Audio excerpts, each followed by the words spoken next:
আজকে আমি রান্না করব লাউ দিয়ে মাসকলাইয়ের ডাউল।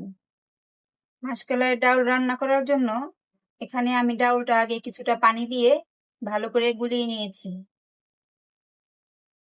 এটা এখন আমি কড়াইয়ে পানি রেখেছি, সেখানে ঢেলে দিব।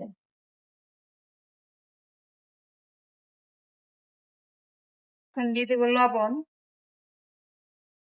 হলুদ, মরিচের গুঁড়া, আদা রসুন বাটা, পেঁয়াজ ও কাঁচামরিচ।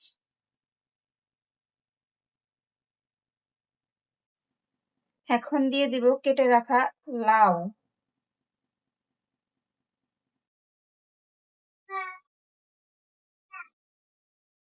সিদ্ধ হয়ে গেছে, এখন আমি ডালটা বাগার দিয়ে দিব।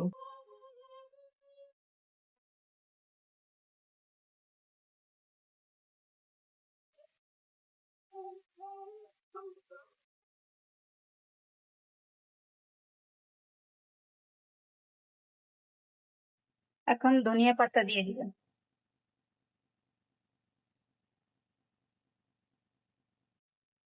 আমার রান্না শেষ।